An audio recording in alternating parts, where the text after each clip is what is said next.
mbokk yi asalaamaaleykum ñu nekkee ak bànneex bu baax teewaat si seen site la Teranga point info seen émission gan bi tey jii ñu am mbégte ak bànneex dalal Saliou Keita doon responsable APR ci diwaanu Ndakaaru doon tamit responsable fële ca Dakar Plateau Saliou Keita ñu ngi lay nuyu. maa ngi lay fay Omar Gueye. ñu ngi lay ziar bu baax door waxtaan bi ak actualité bi ni ñu ko defee saa su ne njiitu réew mi président Macky Sall jiite parti bi di APR dafa demoon ca diwaanu ko Tivaouane ginnaaw ndaje ak sëriñ bi moom yëkkati ne kàddu jëm ci jàmm réew mi nee na ubbil na ay buntam opposition bi waaye kat di jëm ci wàllu waxtaan pare na ngir mën a waxtaan ak ñoom am na ñu ne waxtaan woowu mu woote mooy ñàkk pexe moo ko ci dugal parce que Y'en a marre opposition bi gis na ni jamono yi ñu ngi tàngal jëm ci kaw mu bëgg a wàññi seen xadar tax mu woolee waaye doonul lu mu gëm parce que daaw dialogue amoon na fi mais dialogue boobu mujjul fenn yow ban xalaat nga am ci wàllu boobu. Merci beaucoup Omar si opportunité bi nga xam ne ni tey may nga ma ko yàgg nga ma ko may tamit di ñëw si say plateau di wax si actualité politique di wax ni effectivement le président de la République Macky Sall dem na Tivaouane wax na ni ses portes sont ouvertes li ma bëgg a wax foofu mooy que le président Macky Sall musul tëj ay buntam nit koo xam ne nii ba muy falu ci boppu réew mi 65% des Sénégalais et Sénégalaises ñoo ko fal mu ne moom il est le président de tous les Sénégalais su waxee il est le président de tous les Sénégalais mu ne gouverner ensemble gagner ensemble et gouverner ensemble kon moom mi nga xam ne mooy président de tous les Sénégalais il est le président de l'opposition il est le président de la société civile mais également président secteur privé bi bàyyiwul kenn kon su fekkee yow da ngaa bëgg jiite ab réew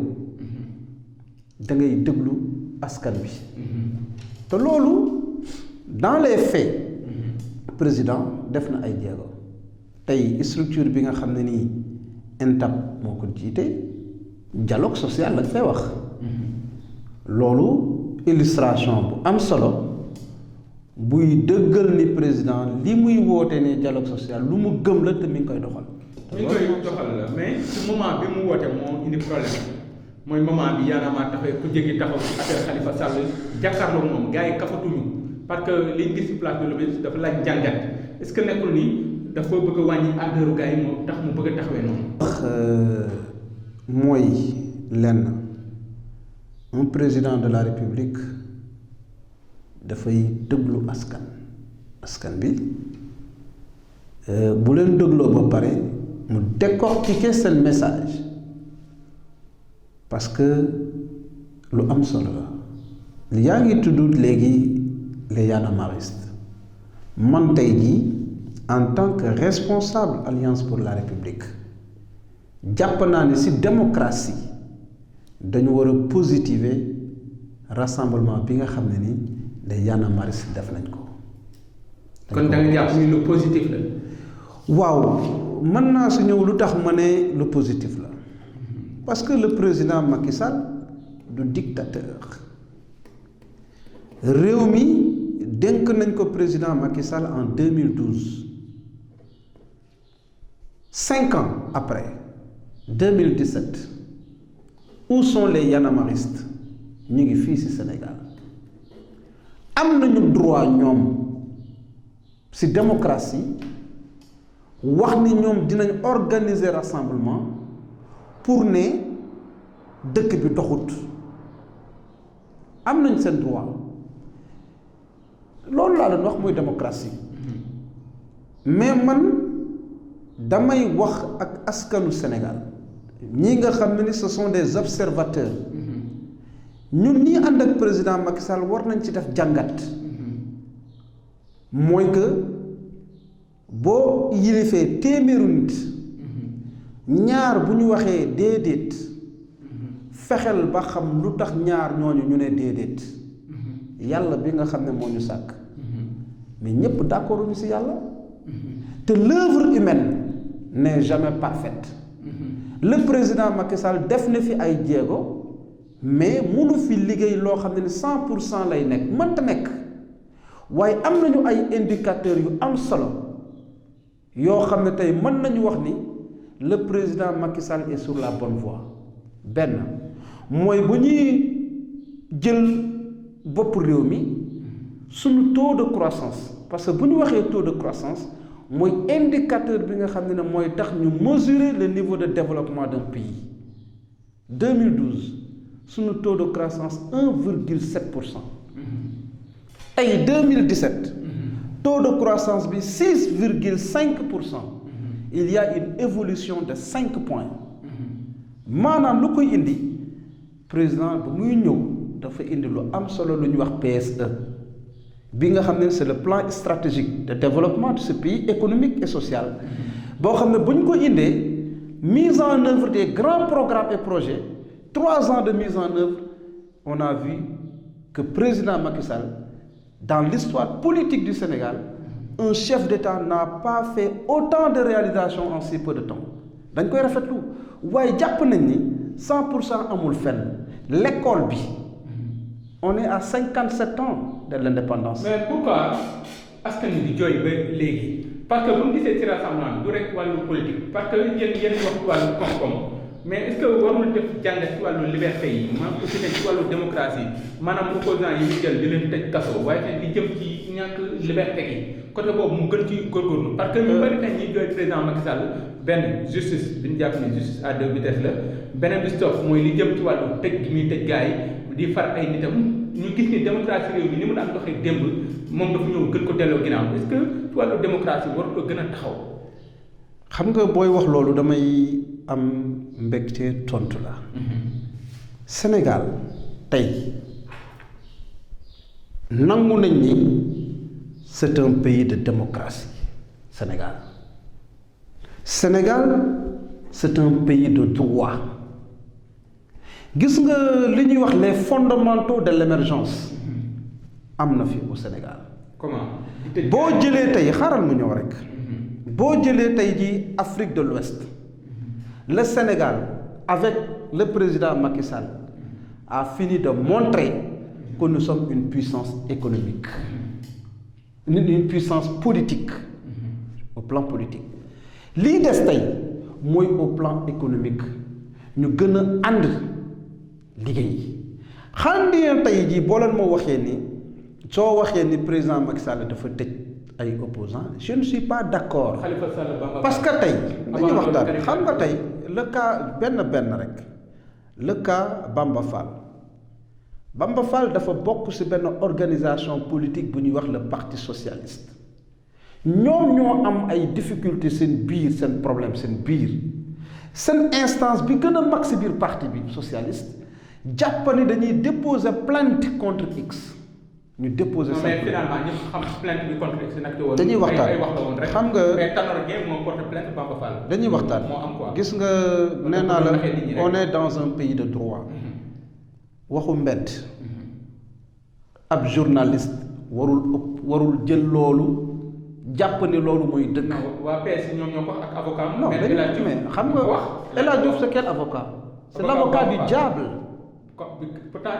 Je répète, Maître El Hadj Diouf, c'est l'avocat du diable. On l'appelle comme ça. Comment? Parce que aujourd'hui, je te dis,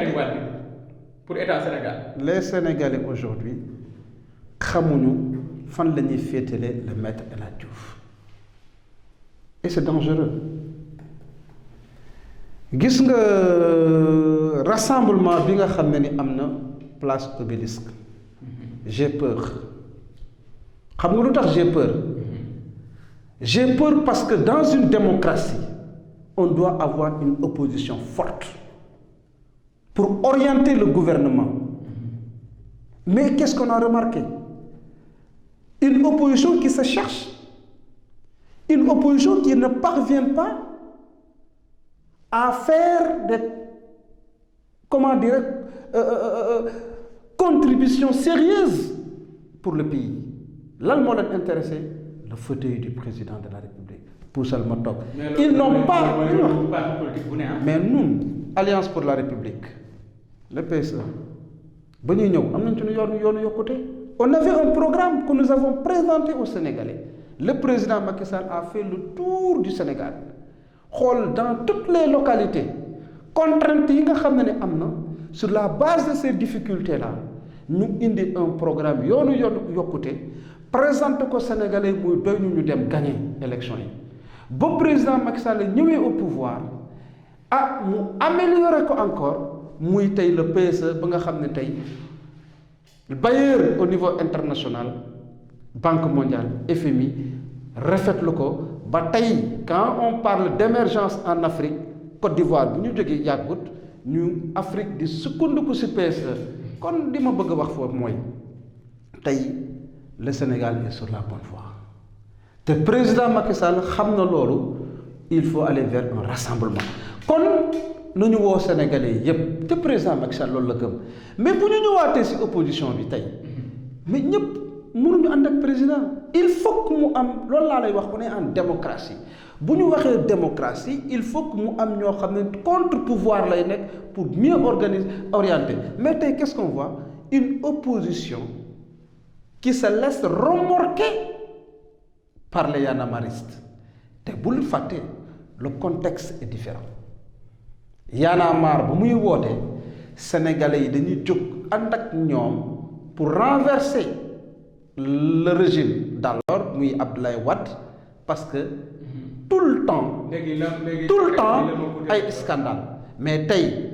sénégalais yi jëppi woon Abdoulaye Wade sénégalais yooyu jëppi wuñu Macky Sall parce que président Macky Sall deful tey lu ñu ko mën a jëppee ba nekk mooy contexte justice à deux vitesses tëj Khalifa Sall parce que opposant mais du question justice à deux vitesses waa léegi yow rek je suis pas d'accord Khalifa Sall nu mu gisee ci côté justice mais Khalifa Sall a fauté comment xam nga di wax ni ba may ñëw ci bopp mairie de Dakar dama fi fekk loo xam ne samay prédécesseur dañ ko doon def man it dinaa ko def gis nga dugal ci biir kër nga fekk fa koo xam ne ni saa yu ndaw si amee doom mu rendi ko yow it boo ñëwee tamit ndaw si bu amee nga rendi ko kooku délit la gis nga nit c'est pas parce que fekk nga fi lii rek da nga koy def tey ñii nga xam ne ni c'était ses proches collaborateurs ont reconnu qu'il y avait des fautes de gestion ay factures yoo nga xam ne ni existé wul donc je pense que tey la boo buggee jiite réew day fekk nga mën a jiite réew. day te mën a jiite réew xam nga la mooy lépp looy def. mais yéen da leen tiital ci Dakar élection yi leen def mu gagné leen moom Khalifa gis nañu ngeen yëkkati Amadou Ba teg yëkkati ay Yakham Mbaye teg. non kenn mësul yëkkati Yakham Mbaye dañu waxante dëgg. tey Yakham moo fi yéen ñëpp ngeen toog Y'en a marre Yakham ñëw. non combat xoolal nekk un gentleman xoolal ñëw taxaw affronter Y'en a marre président moo ko mujj a génne parce que dañ ko ñaan pour mu dellu ginnaaw paraît-il que ministre de l'intérieur aussi moo mu dellu ginnaaw mais est-ce que le problème leadership bu Dakar sur l'instant Yakham engagé wu ko. xam nga ça fait plaisir de vous écouter quand tu dis il paraît quand vous dites il paraît moo tax je dis le cas Alliance pour la République est très intéressant. C'est un parti qui n'est pas structuré mais organisé mais ñàkk structuration ba moo tax ku jóg ne responsable nga ku jóg wax lu la neex. yaa xam du responsable. dañuy waxtaan dama ne parti bi man en tant que membre fondateur de l'Alliance pour la République dama koy wax parce que fi ma dëkk muy Dakar Plateau man maa fa samp le parti APR projet politique bi Macky Sall le président Macky Sall bu mu koy indi ñépp a ngi fii kenn voyagé wul waaye maa ko gëm indi ko kon tey maa ngi nekk ak le président Macky Sall j'incarne la légitimité historique et politique dans cette localité ndombal tànk nag yàlla moo koy joxe yàlla moo koy joxe. da nga bëgg ne yaa xam légitime pour être responsable au niveau de Dakar. Je ne fais pas de jugement de valeur je parle de moi-même je te dis une chose plateau keneen du doxal Alliance pour la République te Saliou Keita taxawut. Je suis le patron de l'APR à Dakar Plateau kooku c'est avéré. patron APR Dakar. Patron APR Dakar aussi c'est intéressant parce que bu ñuy wax mbirum Dakar dafa am loo xam ne tey dafa am effet psychologique dans la tête des électeurs. Tu as parlé de Khalifa Sall mais bul fàtte ni élection référendum yi nga xam ne local d'abord Khalifa gagné na ko benn commune la ñu gagné ñun muy Yoff boo xoolee différence voix bi c'était ay 700 et quelques voix ñu ñëw beneen consultation muy référendum ñoom ñu gagné différence voix yi nekk 71 comme 79 ça veut dire quoi? Ça veut dire qu'il y a une dynamique qui s'est dégagée pour renverser la tendance et lii nga xam ne ni am na jamono yooyu wax nga Amadou Ba voilà une personne un leader charismatique bi nga xam ne ni il a fini de montrer ses preuves dans une grande commune de Dakar une commune importante de Dakar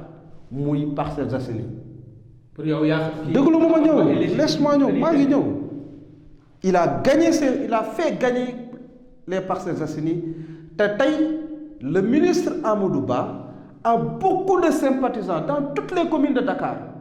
dama ni. la liste de Dakar pour yow aujourd'hui légitimement légalement parce que situation nouvelle contexte nouvelle la tête de liste départementale fii Ndakaaru bu Benno Bokk Yaakaar c'est Amadou Ba le ministre des finances man maa ko wax je l'assure. léegi opposition bi taxaw nag léegi ne cohabitation dem na ba ne Abdoulaye Wade lay jiital da leen bëgg imposer cohabitation. moom laa lay wax tey. xam nga sànq nee naa la. léegi cohabitation boobu est-ce que possible noonu. d'abord balaa ñuy wax si waxu cohabitation dañu waxu gëm si ñun xam nga da nga wax parce que y a des choses très intéressantes démb gis naa ni même la presse par rapport à la liste majoritaire au niveau national ma jàpp ni ku mel ni premier ministre war na mën a diriger la liste majoritaire lu tax ma koy wax parce que sànq da nga wax mbirum Y'en a marre tey tir groupé bi nga xam ne waa alliance bu ñu ngi koy def APR ñu ngi koy def si Y'en a marre je dis parce que ils ne savent pas faire une lecture positive politique de la situation parce que c'est ça tey boo jëlee les Y'en a marristes mais ne wax naa la sànq il faut positiver ça kon tey le ministre Amadou Ba les Y'en a marristes tey on ne doit pas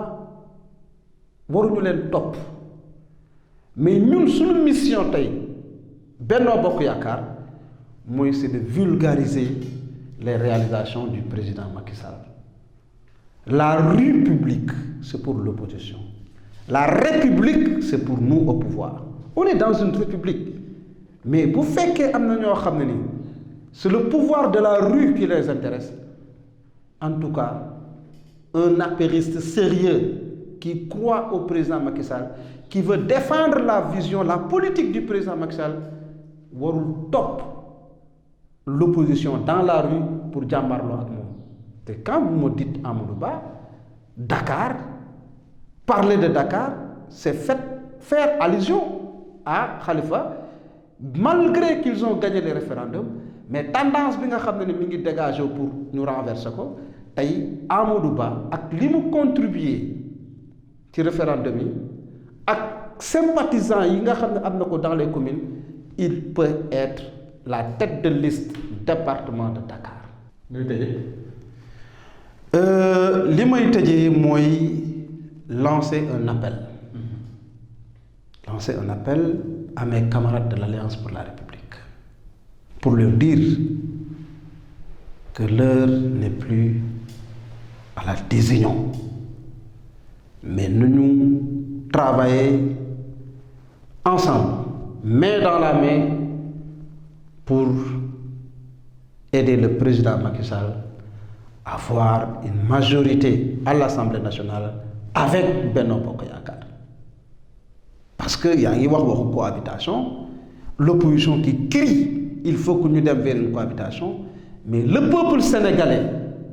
bi nga xam ne tey wóolu nañ président Macky Sall dénk ko réew mi avec investissement yi nga xam ne def na ko ci réew mi,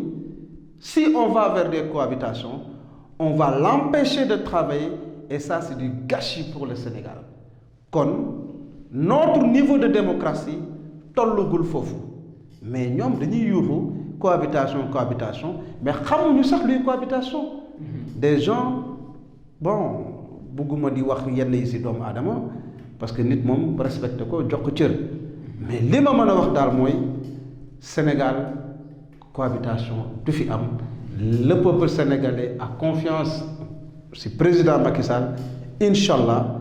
dinañ ko wuyu le 31 juillet. Ñun waa Dakar dinañu ànd ak Amadou Ba pour que ñu gagner les élections ici à Dakar.